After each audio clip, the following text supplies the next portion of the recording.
Good morning, afternoon, evening, wherever you are, and welcome to the latest edition of Free Thought Hour, our interview show, where I'm normally joined by my co-host, Tercia Duplessis, as you know. But unfortunately, in South Africa at the moment, right at this moment, they've got a dose of load shedding. So she will join us, but in a few minutes, hopefully. So I'm going to start by introducing our guest this week. And we have Bryce Cornell. How the devil are you, Bryce? I'm good. I am good. How are you? How are you? Yeah, I'm fine too. Thank Awesome. you. Yeah. Now, this show usually starts with asking our guest to explain how they got to be the person that they are today. Because I know you've been on a bit of a journey, haven't you? I We, have. You could say that. Yes. yeah. Can I full screen you while you tell us about it? Sure. Here we go. Okay. Well, I'm not sure how far back you want me to go. I was born in 1978. um, I was raised in and around Christianity. My family was never like super devout. We didn't grow up going. I didn't grow up going to church like every weekend, so to speak. But my extended family were very religious, and I, was around that for most of my life growing up. And so I grew up with the belief in Christianity and the Bible, and I was skeptical of certain things in the Bible Mhm. and certain claims, even as a child. But I didn't really question it, at least not out loud. And I accepted most of the big ones. So I was a Bible Mhm. believing Christian, and I ended up getting more involved in it, like more invested once I was getting to be around my teenage years, late, Uh-huh. late teenage years, I should say, like 17, 18, 19, right around Yeah. the time when I was joining the military. So Uh-huh. I was in the Air Force for 20, it's almost 21 years. Um, I'm going to pause you there. That's a good place to stop you for a minute because sure. Tercia can join us. Awesome. Hello, Tercia. Welcome. How the devil are you? I'm better than I was earlier this week. Pleased to meet you, Bryce. I've been under the weather. I don't know if I had South African COVID, but I was woman down. So I'm glad to be here. Nice to meet you, and I'm looking forward. It's good to meet Good. you too. Thanks for having me. I'm glad you've recovered, Tercia. Nice to see you. Okay, so Well, we sort of. we I think I'm. we were listening to Bryce telling us his life story, and he was born at a very early age, and he I was born very young. I was very young when I was born. Very young. Yeah. So I think I left off where I was joining the military. I was in the yes, Air that's right. Force. Yeah, at Yes, around that's right. 19. So this was in the late 90s, and so peacetime. And didn't really plan on staying in much longer. 2001 hit, of course, and so I found myself on my first deployment out to the Middle East, and yeah, so the military is kind of indoctrinates you in a different way. Most people who've served, and thanks to everybody else who has served. But there is a certain level of indoctrination that happens in the military as well that's not too dissimilar to what we see in religion. And at this particular time, it was high patriotism and Yeah. high anti-Islamic sort of sentiment, which Yeah. naturally lent itself in America to pro-Christian sentiment at the Yeah, same yeah, yeah. time. Can I stop you there again? Because Mhm. we've got that coming back, haven't we? Christian nationalism in the US of A right now. Coming back worse than it has Yeah. been. Mm, I haven't seen anything like that, but culture's changed a lot in the last mm, 20 years. mm. So, but and I don't know that it was like that amongst the civilian populace. I'm speaking more in a military context while Yeah. deployed. Yeah. Everybody. I used to scoff at this notion that there's no atheists in foxholes. I think it's kind of a ridiculous expression even Yeah. today because it's obviously not true. But I could certainly understand how it could be perceived that way with Yeah. how Yeah. Mm, religious people in the military were, at least when I was there and while deployed. And so even myself, I was religious. That was the most religious period in my life. And I got into Christian apologetics then, and I was kind of an online keyboard warrior for Christ and trying to own the atheists. And, I was, but nicely, I was raised in the liberal tradition of Christianity, not the conservative fundamentalist, fire and brimstone and hating. Bryce? Yeah, go ahead. If I can ask or comment or ask, I'm not sure which is more appropriate, but I think it's very difficult to get a proper sense of cohesion like one needs in a military operation without the element of religion that comes with it. I think that's what makes religion such a powerful tool for any army, because there are very few things in the human psyche that create a bond as does some sort of religious fervor. I'd like to ask you about this, if you've heard about this experiment where on a sociological level, this one experimenter had two groups of people randomly selected. Obviously, they are students on a campus. I think there were 20 in the one group and 20 in the other group.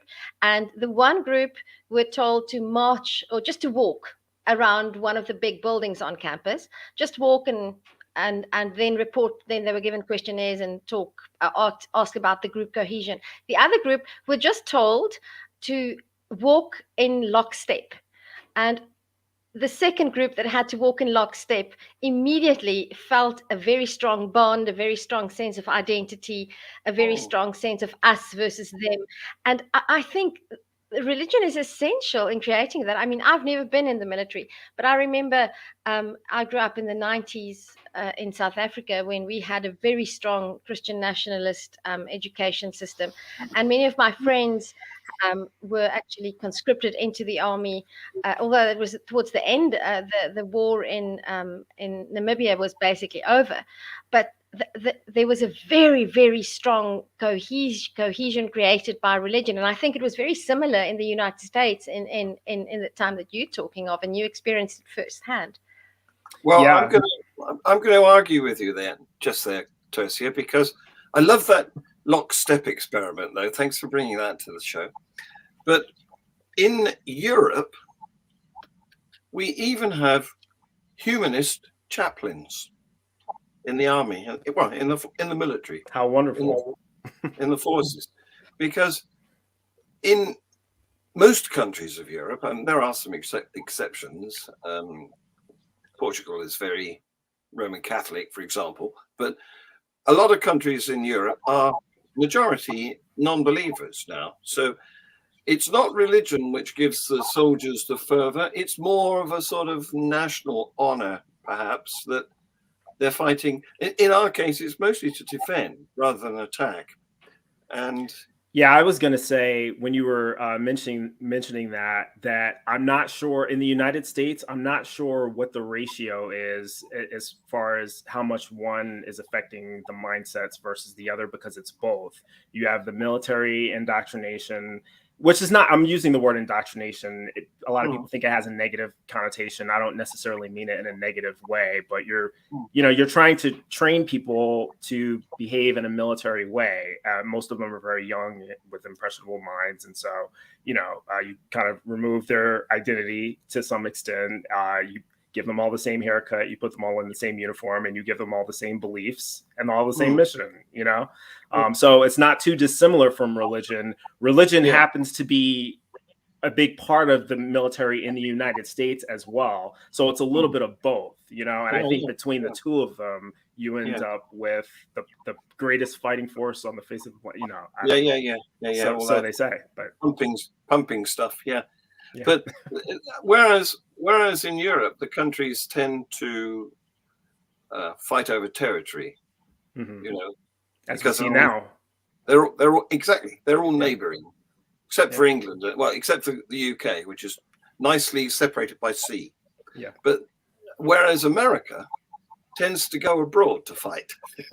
So whereas we're defending our own patch, mostly. American is going out to seek an attack opportunity. Is that too simplistic?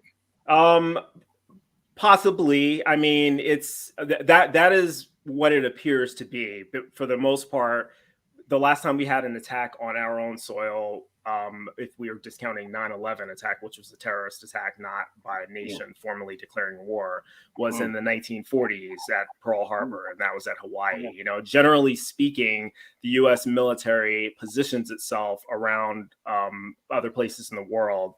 It's called power projection. One of the reasons why the United States military is so strong relative to other world militaries, besides defense spending, is that they have the ability to project power around the world by occupying so many different places. But I think it's a little simplistic to say that the goal is to be attacking all of these places, because we have bases in Germany, you know, Spain, the United Kingdom. We're obviously not attacking that there are allies, right? So it wouldn't make sense to say that it's just for attacking, but it does give us staging if we need to intervene in Iraq or Afghanistan, which I'm not advocating that, but that's the point of having those. And it also allows the United States to extend its nuclear umbrella across all of the other nations that don't necessarily have nuclear protection, but we don't want them to have their own nuclear weapons. So you know, with respect to its role in NATO and being able to respond to, like, if Putin decides to go into Poland or something like that, well, we're much closer there. And so I think so it is kind of it can be used for attack, but it's also for defense as well, right? Like, we want to protect our friends because we have a partnership with them. So about 100 years ago, you took over the role of projecting power, which had previously been the job of Victorian Britain. But Bryce, please continue. John and I can have our little argument about the role of religion in military at some later stage. So when did you? I presume you're no longer in the Are you in the Air Force? Were you a pilot, or were you in the auxiliary forces? No, I was. I was not I was not a pilot. I was a aircraft maintenance specialist, maintaining. I was an electronic specialist, basically, as the simplest way to put it. That was my career specialty. I've done numerous jobs as you progress up the chain, you kind of switch jobs. You become more of a personnel manager. I was a deployment managing person, but I fixed airplanes is what I like to tell people. Very essential job. Yes. So well, it's a very important job. I mean, because the pilots can't fly if the plane's not working properly. There's no mission without maintenance. So how did you lose your? I don't know. I never know whether lose is the right term to use, but you came out of your faith. Mm-hmm. What happened? Was it a on the road to Damascus revelation, or? No, it was never anything like that for me, even when I was a theist, which is part of the problem, actually, because I realized that a road to Damascus's experience is actually what was needed to justify the faith that I had. And I never actually had that. And, people, like I said, I used to argue with these atheists, and I found myself being challenged with the skeptic position of, why do you believe what you believe? Sometimes it's just the simplest question. They can phrase it the simplest way. Why do you believe in a God?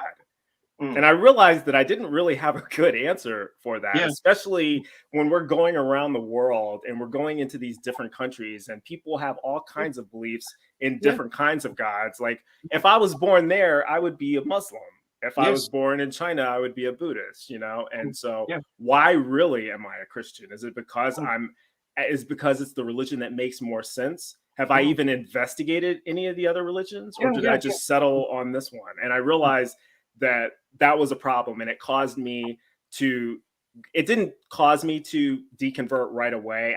It was a long process of deconstruction, but I read the Bible, deeper, with more from a skeptical lens rather than as a believer. And that was devastating because that raises more questions than it answers. I'm so sorry that I'm laughing, but if I have to count the number of times I've heard that, and it's happened, that was my story as well. And I just read a quote by Bertrand Russell this afternoon. He said, anybody who reads the Bible, if you read the Bible for yourself, you'll become an atheist. If somebody reads it to you, then you'll probably remain a theist, and that is so true. So yeah, it's totally different. Is there one particular part of the Bible, one particular book, or one particular text, or a verse that really made you think? I'm always curious to know, because there was one particular event or phrase or verse that did it for me. I'd like to know what yours was, if there was any particular one. You tell. I want to know what yours is, Tercia. Well, did Bryce go first? Okay. Well, this isn't necessarily the verse that caused me to become an atheist or to give up my belief in God, but it is the verse that made me the most skeptical of Christianity and the God of Abraham concept. And it would be Leviticus 25, verses 44 through 46. Oh, he remembers the details. I do. And if anyone has read that and you know what I'm talking about, it says something along the lines of, your male and female slaves are to come from the nations around you. From them, you may purchase slaves. You can own them for life, and you can pass them on to your children as an inheritance because they are your property. And this was something from a moral position as a Christian. You know, I think someone challenged me with that. How can you be an African-American and support a book that endorses slavery? And I was like, you know, I was a defender. I was like, no, it's talking about a different kind of. It doesn't. Yeah. But my defense to that was the same defense you hear from every other Christian who has to explain away these verses. Well, it's a different kind of slavery. It's not the same. They could be released, you know, after 7 years or whatever, except that you can't, because it literally just says you get to own them for life. You know? Yes.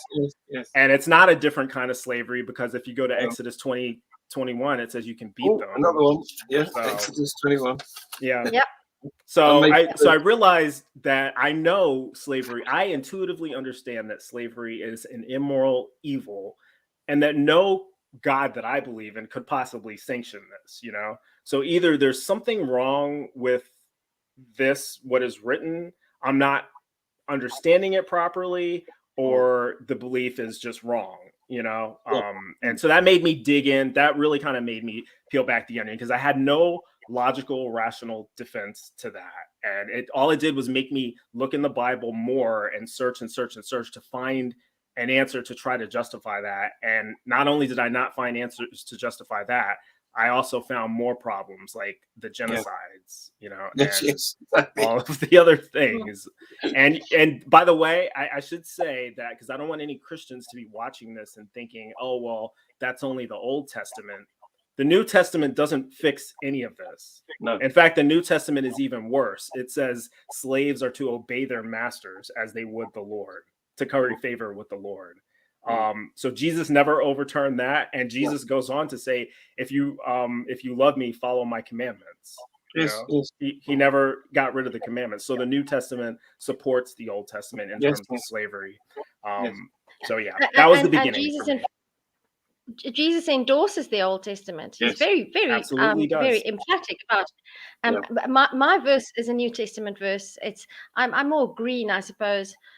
Because it was Jesus cursing the fig tree. Good one.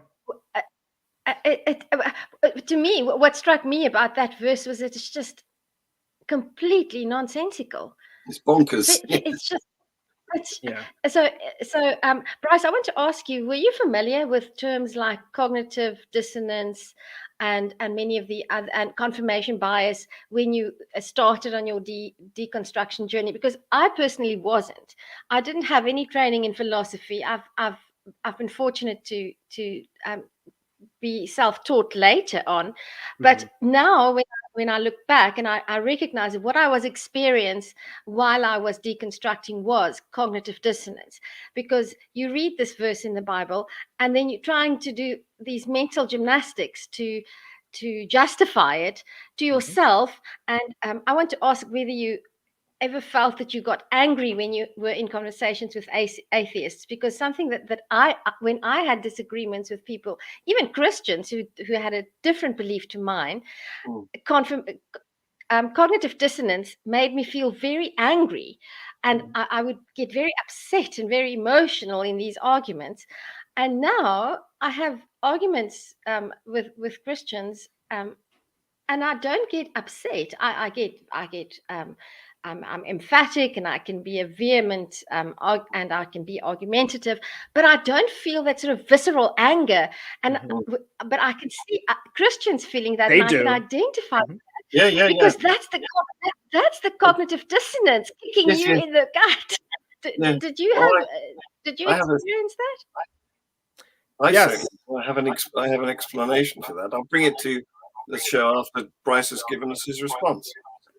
Well, the answer to, I think the first question you asked me was I aware of that terminology before my deconversion? The answer is no. I learned about all that stuff while I was pursuing education. I have a bachelor's degree in psychology, and part of that involved critical thinking and rational argumentation, and the philosophy of psychology, and in a general sense as well. And so I learned about logical fallacies and all of these different things that people do to rationalize beliefs, largely from that course, with a great professor. So formally, no, I did not know that. And now hindsight is 2020. I can look back at a lot of the things that I've learned, and also just having picked up from other people, having discussions with people that I've interviewed, people who do these kinds of shows. I've picked up a lot on top of that. And I can definitely look back. You asked, I think your second question, or the second point you were trying to get to, was, did I ever experience cognitive dissonance? Absolutely. And if you want to talk about cognitive dissonance, there's no greater example than a Christian who is in the LGBTQ plus community. Like, I'm bisexual. I always have been. And yet I was a Bible believing Christian for most of my life. The Bible clearly condemns homosexuality. There's no question about that.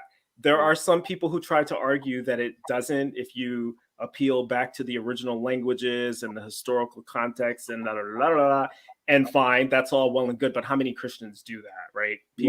We read the Bible in English, and so that's what we think of as Christianity when we're practicing it. So it's absolutely cognitive dissonance to be a bisexual man and read verses in the Old Testament and the New that says homosexuality is an abomination and homosexuals do not enter into the kingdom of heaven, and still think that you're cool with God, because what it did was it gave me this inflated ego and this sense of moral superiority, because I was in denial about that aspect of my life the whole time, which I can talk about the trauma that causes, and and how I'm recovered or recovering still from that. But yes, cognitive dissonance is, I think, something that most people who identify as Christian, certainly in the United States, probably in the United Kingdom, probably in South Africa as well, experience if they're ever challenged to rationalize or justify their own beliefs or the Bible.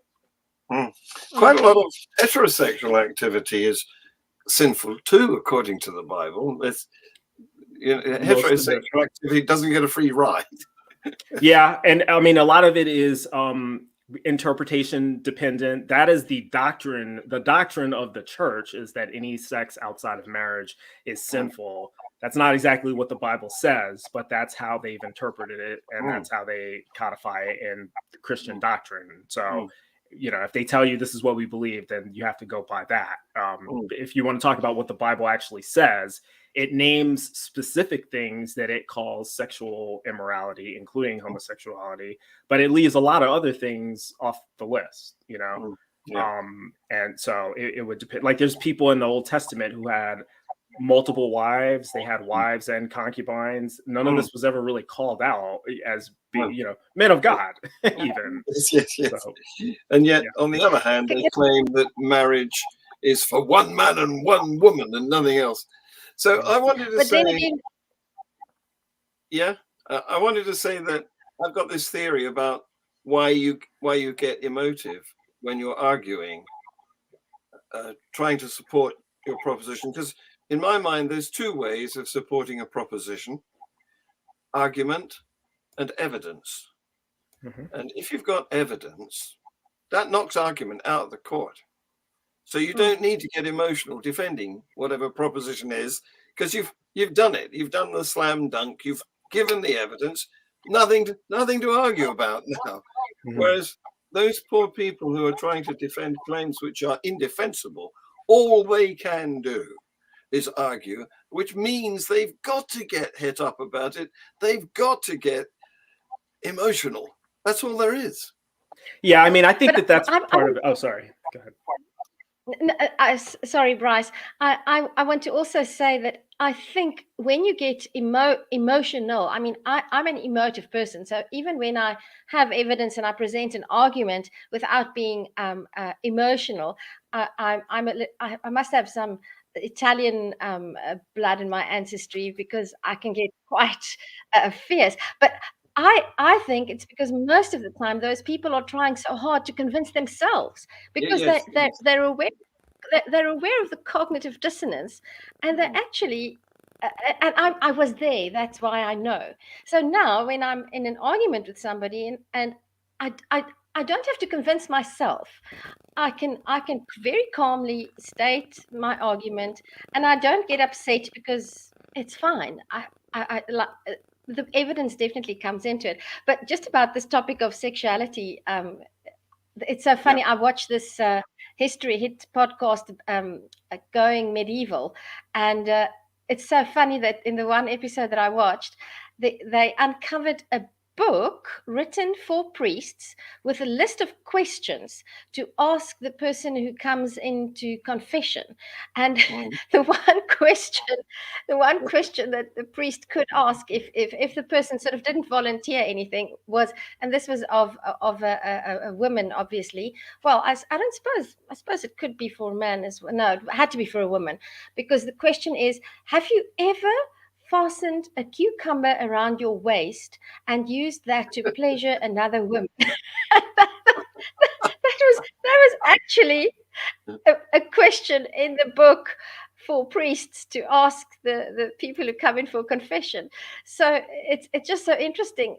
I mean, this is early medieval, how obsessed the church and religion has been with human sexual conduct since forever. It's not a new thing. And Bryce, I want to ask you about this, the trauma of being bisexual. I'm sorry that has to be something traumatic, and I can relate to it in that my second brother is gay, and it took a long time for him to actually accept that he was gay and to be out. And then the next fight was, it almost broke our family apart, to convince my parents that they could still love him. Fortunately, today, the whole lot of us are heathens. My parents in their 70s deconverted, and I still feel sorry, because my father especially still feels guilty about the times that he said, it would have been better if my brother had died than be gay, because at least if he dies, he still has a chance to go to heaven. But if he's gay, he has no chance. And the pain that caused in relationships. And I mean, we've worked through that, but there's always that guilt of and lost years, and my brother suffered tremendously. So I can identify with what you must have experienced, and I want you to talk to that, because I think it's still something. Oh, by the way, it was Cape Town Pride today. I wasn't there, but I've seen many pictures. So it was Cape Town Pride. Shout out to everybody that I know who was there. And the experience of being bisexual, because I'm convinced that sexuality is on a spectrum, and I'm convinced that more people than we think could possibly go, I don't want to say either way, but I suppose it just depends on who you meet, and what their gender is, and the topic of transgender is also very interesting to me, because I was in a Facebook argument just not too long ago about somebody who made this joke that he's now identifying as his wife, and his wife's identifying as their dog. And I mean, that's just so silly. It's such a misrepresentation of what it's about. So I'd like you to talk to that, if you don't mind. Yeah, so for me, I think maybe place I should start is the bisexual label, because I think that was one of the last things that you said. I have recently began calling myself that. I actually, when I came out initially, I came out as gay. But the reason I have changed my label is because I realized, one, it's not actually true. And the reason I was using the gay label is because it was easier to explain to people, and it was easier not to have to fight with people about what bisexuality means. And I didn't want to answer anybody's questions about that. I wasn't prepared to have that discussion. So I was just like, I'll just, tell them that I'm gay. And I used that label for a while. But the reason I've stopped doing that is because I realized that this actually hurts the bisexual community. Bisexual erasure is a big problem, and biphobia, even in the LGBTQ plus community. I was on a cruise recently with my husband, and we went to an LGBTQ plus social where, cool, we're going to be around family. I get to the bar and I hear a gay man and a lesbian talking about how they would never hook up with a bisexual and how bisexuality is so weird, just openly, as if no other bisexual people would be there, and we're overhearing this. And I'm like, did they really just say that? And so we left. I felt uncomfortable at an LGBTQ social because they were deriding bisexuality, which I am, and I've noticed that in media and movies, it's never portrayed properly or accurately. And a lot of times it's just denied altogether. So as someone who's decided not to participate in that, I'm just going to acknowledge what I am. I'm going to use the proper label. And if people have questions about it, let them ask and I can explain it to them. As far as the trauma goes associated with being in the military at that time, and, I should say I served during what we call Don't Ask, Don't Tell in the United States. It was a policy where basically you couldn't be openly gay or openly anything LGBTQ before 2011. I joined the military in 1998. So for the first half of my career, I was in the closet. And it wasn't a huge problem per se. Like, I did pursue relationships with women, but I was also deep in Christianity at this point. So they were mostly fruitless, fake relationships that didn't go anywhere. And, when I finally did decide to come out, when I was allowed to come out after being forced to be in this repressed state due to legal reasons, I didn't want to be kicked out of the military. I acknowledged that, yes, I do have same-sex attraction. I would still try to date women, but when I was open with them about that, they lost interest immediately. That was my experience with trying to date straight women. But on the religious side of it, you talked about cognitive dissonance early. It was something that I had the luxury of hiding for so many years for so many other reasons that didn't have to do with religion, that it was just easy to, not acknowledge it, and to whether I am or I'm not, well, I'm not acting on it anyway. So it doesn't matter. I can just be, I can still be a Christian and worship appropriately. And just, pray whatever sinful thoughts you have, because remember, any man who looks upon a woman with lust in his eyes has committed adultery already. Yeah. Now, he doesn't say look upon a man, so maybe I can look upon a man, but no, I think it probably still doesn't, I don't know. But yeah, so that was kind of how I dealt with it. But I realized I missed a whole chunk of my life kind of just denying this huge aspect of what I was and being fake. I was just a fake person, I always think that looking at a woman is a very low bar for adultery. Well, it's also wrong. It's definitionally wrong. We have a common usage of adultery that means a violation of marital bonds, So if a single man who is not married is looking at a single woman who is not married, how is adultery possible? Yes. Just by definition, it doesn't make any sense, Yes. So again, reading the Bible in English, there are some parts that just don't make sense. They're contradictory. We can appeal to original languages where woman also was synonymous with wife. And so he could have been saying, any man who looks at another woman's wife. You can do all sorts of mental gymnastics, like you said, to try to fix it. Yes, play with words. I liked that anecdote about the cruise you went on. And what you revealed was people can be in a minority, but they can also still be intolerant and condemn other members of slightly different minorities.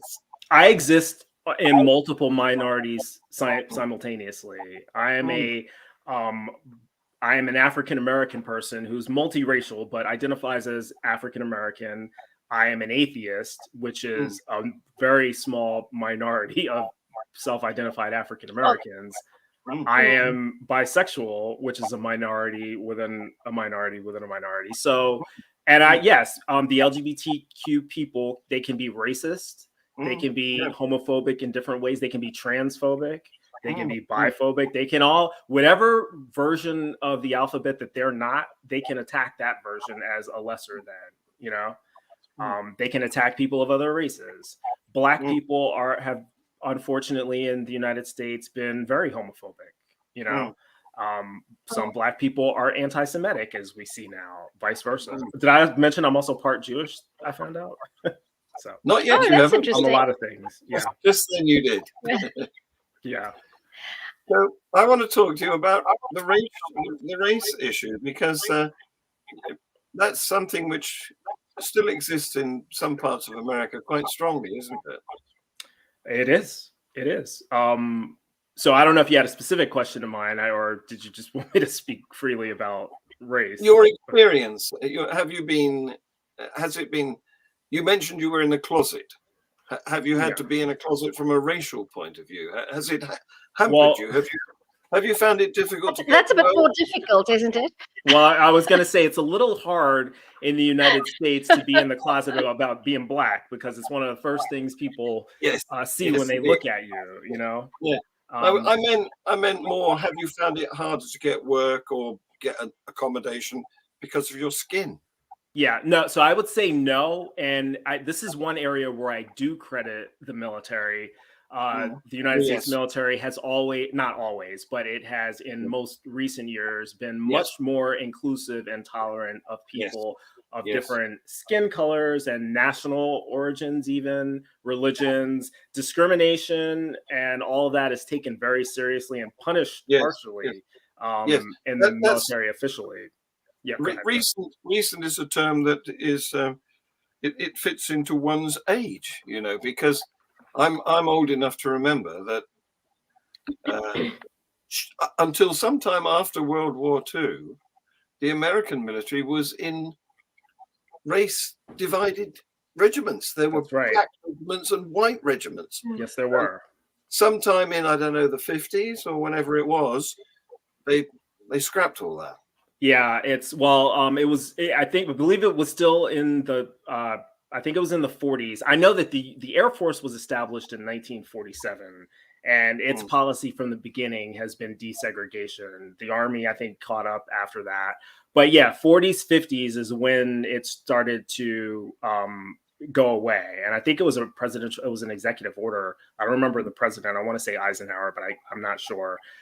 Just signed an executive order to make it go away. You will integrate the military, So, and I don't want to mislead people. Racism still exists, and it always has existed in the United States military as well. But it exists on an individual level. It's not a systemic issue. It's not in the policies. It's not in, you cannot be denied for a promotion based on race or a job or deployment or whatever the case may be. That is still largely, if that's ever detected, and there's ways of detecting that in the system, it's punished harshly. And usually the offenders of the racism are the ones that have a negative career impact, not the person of a different race. And so I haven't experienced that. Like I said, I did most of my summative years in the United States military. I've retired from the military. So I served for 20 years, and I've never experienced any kind of racial discrimination as far as systemic issues go. I have experienced racism from individuals in the military. I remember being called the N-word before by Really, people in yeah. the military. Bryce, Yeah. I don't know, whereabouts are you based in the United States? I was a bit late to the conversation, so just for interest's sake, where are you based? Well, right now I'm in Philly. I'm Philadelphia. I'm from New York Okay. originally, Yes. and when I was serving, Okay. I was all over the country, California mostly. Okay. Okay. Yeah. The question of race is very dear to my heart, being a South African, being being a product of white privilege, which will upset many of my white viewers, and I think that we need to have more conversations about race, especially in formerly segregated countries like South Africa and the United States. And in fact, the United States, um, well, I don't know if the United States followed South Africa or South Africa followed the United States. I mean, but we had very similar policies. Sure. When I grew up, when I was in my late teens, there were still two separate entrances to the post office. Whites and black lived completely segregated. Yeah. So that would be a case of South Africa following the United States, because segregation ended in the United States in the 60s officially. I think we stepped up the process in the 1960s. I mean, I was born in 73, and I finished school in 1990, and in the year that I finished school, in that February, Nelson Mandela was released from prison. And I remember driving to school and the radio being on, and my mom being terrified when it was announced that the ANC was unbanned and Nelson Mandela was going to be freed. And I remember going to political meetings in my final year of high school. And the one meeting that I attended, the African resistance, the Afrikaner resistance movement, which was like the Ku Klux Klan. They were basically the Ku Klux Klan. They actually came to the meeting, and they disrupted the meeting with tear gas. F.W. de Klerk was the president at the time, and he was the keynote speaker, and his security guards had to remove him from the hall. And I actually attended the meeting. I've in support of the unbanning of the ANC, and then we had a referendum. So what I always and now I mean, that was in 1994. South Africa became a democracy, and now I'm a minority, because white people in South Africa are in the minority. And it's so funny. I always say that yes, things aren't always going well, and we have lots of trouble with corruption and things like that. But I'm still extremely grateful that the white majority government did not, or have not yet, it might still happen, one doesn't know, but they haven't yet decided to treat white people the way that we decided to, that my ancestors, my direct ancestors, I mean, my grandfather was a staunch supporter of the apartheid regime. And I think that we forget about the impact of racism too easily. And I don't know if you're familiar with that image of people running a race, and they all begin at the same start line, and then they say, all right, everybody who's from a single parent family, one step back, and everybody, and then they say, now run the race, and then all the black people are at the back, all the white people are at the front. Exactly, and then they say it's equal. It's another interesting. I don't know if you've seen also on Adam Rutherford did an interview with Dan Snow that I was just watching last night on race, and how race is a construct of, it's a construct. I wanted to ask you. I wanted to ask you. You're in South Africa. You're in South Africa. I've identified myself several times now as black. If I were to go to South Africa, what would the majority of the people? What race do you think the majority of the people would call me? Most people would regard you as colored. Correct. And that's when I realized. That's when I realized that race is a made-up thing. It's defined by society. Yes. In the So- in the Absolutely. United States, I am black, but in South Africa, I'm colored. Well, No, you don't have. You colored, exactly. if my race can change by traveling to another country, doesn't that prove that it's made up? Yes, yes. You There's don't no have. such You're thing. polarized in the US, aren't you? Everything's polar. You don't have any middle categories at all. Yeah, but part of that has to do with the way that the laws were constructed. During it goes back to slavery, because they had to have a way of categorizing who was going to be a slave and who was not. And so they came up with these, different states in the South had these different laws about who was legally called a slave. So you had people, they used to use the term mulatto to refer to a mixed person. By law, a mulatto person was black, and therefore they could be a slave. In certain states, a quadroon or an octoroon or all of these other terms that described how black you were included into the law so that they would be considered black. So that if you were one of these people, if your skin color was light enough, you could pass for white, and then you could escape slavery or even segregation up until, the 1964 Civil Rights Act and, all of that. And there's that famous case of this woman, I forget her name, but she was, to all intents and purposes, to the viewer, she was white, but she called herself black. She was self-declared black. Oh, you might be referring to Rachel Dolezal, who was the former chair of a chapter of the NAACP in California. Yeah, she was prosecuted, wasn't she, for misrepresentation or something? I don't think she was prosecuted, but she was exposed publicly, and I think she had to step down, obviously, from that position. And I haven't heard much on that front, but she described herself as transracial once that got out. So she's kind of created this new category, but which is fine. It's fine if you want to say that you're transracial. I mean, as long as you're not misrepresenting your history or pretending that you've lived the black experience. You didn't have to suffer through discrimination on the count of your skin color when you were growing up. So don't pretend that that was your past. That was the real problem I think people had with her. But if you want to change your race because you think you fit in better with this group of people or this ethnicity, go for it. It's all fake anyway. It's all made up. It's a social construct. So I don't care about that part of it. Change your race. If you're black and you want to be white, if you want to lighten your skin and straighten your hair, I don't care. I think it's sad. I think it speaks to a damaged psychology that has been caused by racism.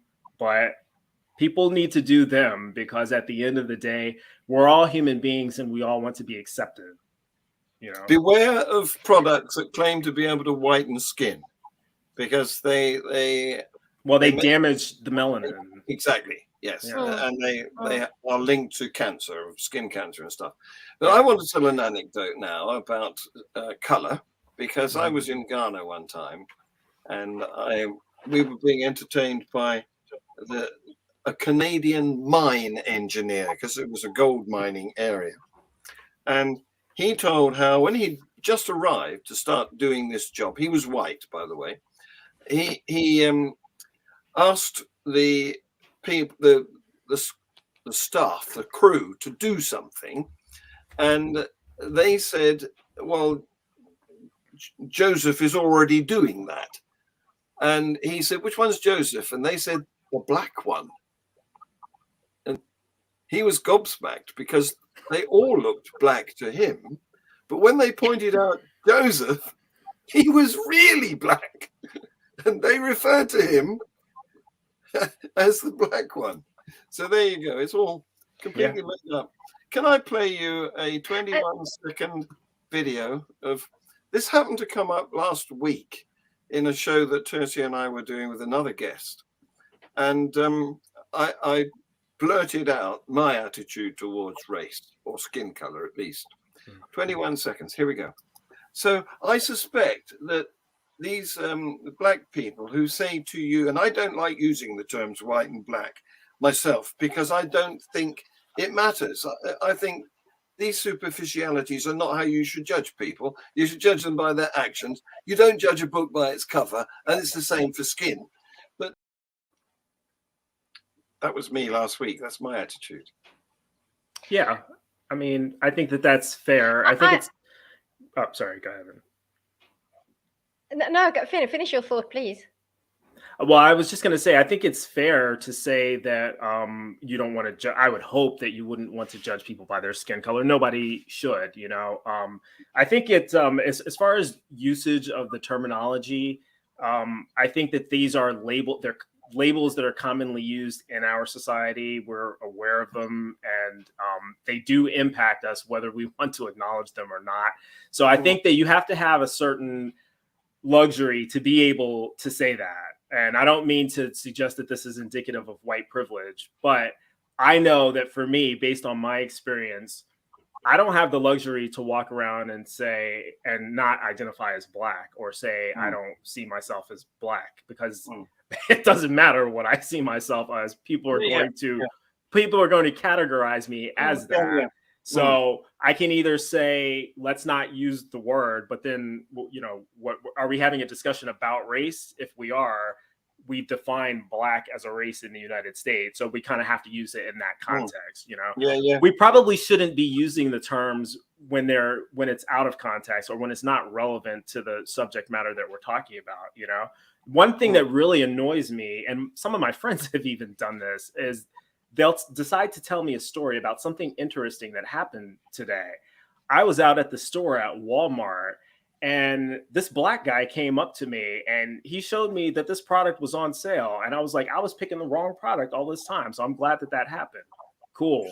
What did him being Black have to do with the product that he pointed out? It was not completely non-relevant to the story, but they instinctively used that descriptive, like it was necessary for me to know that the person was Black. That bothers me, you know, and that happens all the time. And you know, it's not just any particular group that does it. That's a problem that we have in society, where we have a society that has enforced this concept of race on us for generations and generations. But what really bothers me is it's not only that happens all the time, but that it's officially authorized. I mean, if you're applying for a job in certain fields in this country, the first thing you have to do before you've even met anybody who's working at that place you're applying to is fill in a form and declare your ethnicity, as if that's going to matter to how well you work at whatever specialism you're applying for. It annoys me. Yeah, well, especially if you have to do that. I mean, if they, I know that is an option on a lot of things that I've seen for applications here. There's usually an option on there that says decline to answer. And I don't know if that's the case with the forms that you've filled out as well. But yeah, just the fact that it's on there at all is somewhat annoying. Sometimes I think it may be there for data collection in terms of if they have quotas, like affirmative action quotas to meet or whatever. Well, that's why it's Talk there. to me about that. We're never going to get over racial differences if the authorities are making it part of the concrete of our system. Yeah. Well, what people need to realize is that we are the authorities. You know, the authorities, and I can't speak to the South African system or really to the UK system, so I won't try to speak to the systems you have. In the United States, on paper, the government works for us, not vice versa. You know, we elect the people to do our bidding in theory. And so the people need to decide that this is not important anymore, and that these should not be qualifiers on these kinds of, you know, whether it's housing application or job application or whatever. You know, they can ask the question, but you shouldn't have to answer it, you know? Well, in South Africa, we can do a whole, sorry. I'll get to Dean. Yeah. Dean missed the beginning of this show. Can you watch it back on the replay, Dean? Because Bryce has already explained how he got deconstructed by the Bible.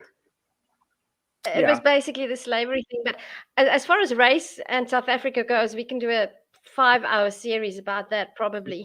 But it's complicated, and I don't even want to get into it. But we have to fill out our race, and it's compulsory. And to a certain extent, I understand why. I wish it weren't like that, but I understand. It's probably for accountability. It's and and to redress the injustices of the past, and I get that, and that's why I wish that we could move beyond that, but it's too soon. I mean, you cannot wipe out 100 plus years of discrimination and severe discrimination in 30 years. It's not possible. But I just want to, in closing, I want to circle back to the whole bisexual gay topic, and the fact that within minorities there can also be bigots and nasty people. I as far as sexuality and gender is concerned, I really wish that we could get to a point where we can just acknowledge that relationships by their very nature are extremely complicated and take a lot of effort and hard work, whether they homosexual, bisexual, heterosexual, it doesn't matter. I mean, I've been married for 23 years, and marriage is hard work. I think it should be easier to move beyond whether you're a man with a man or a man with a woman or a woman with a woman than to move beyond race, because race is something very it's a very visible construct, and I think that we should just accept that who I like, whom I'm attracted to, is in the first place. It's a very mysterious business. I mean, the problem why there, am I attracted? Tercia, but the problem is religion. As long as religion remains one of the dominant forces that affects our politics, our legislation, all these things, in my country, and I'm sure in yours to some extent as well. Very much. Homophobia and transphobia is going to exist because the doctrines, the Bible is just table, and far as Catholicism goes, and so I agree with you 100%, and that's why I want to be a humanist activist, because an atheist humanist activist, because if we can make people see that relationships are difficult, and it doesn't matter who you're involved with, just work on being better people so that we can have better relationships, intimate as well as more superficial, just in our day-to-day going-ons with one another. And I can't agree with you more that is the religion is, to me, it's always the elephant in the room, and it's always the root cause of strife and unscientific constructs, because religion to a certain extent focuses so much on the external, contrary to what the Bible says. Religion is extremely focused on the external, on what you look like, on what you wear, on whether you have little locks or whether you shave, or no mixed fabrics, whereas the complexity of humanity and of who we are and of our relationships with ourselves and even the environment is much more internal, and that's where the true complexity lies. And that's why I would like to see myself and to work with anybody who's willing to work for atheism and humanism and secularism. So Bryce, it was lovely to meet you and to talk, and I was also a bit late to the show because we have in Africa what we call load shedding, but the lights were on. So it would be nice to meet up again, and good to meet you. It was fantastic. We've got to draw the show to a close because it's called Free Thought Hour. But I want to point out that you can see Bryce's stuff on a couple of channels. There's one called Skeptic Haven, and there's another one that's at YouTube at Skeptic Haven. In fact, there's another one that's Bryce Aroni 6635, where you can also see him. And I'd also like, Tercia, normally I give some sort of introduction to next week's show, but the guest next week is one you've obtained for us, Ariana Jasmine. Can you just give a little build up to her? Yes, Ariana Jasmine is an Iranian-born American, and she's an activist on TikTok. Young girl, I think she's 19 or 20, and she's done awesome work to make people aware of the plight of Iranian, especially women, but also men who are active in demonstrating against the Iranian government.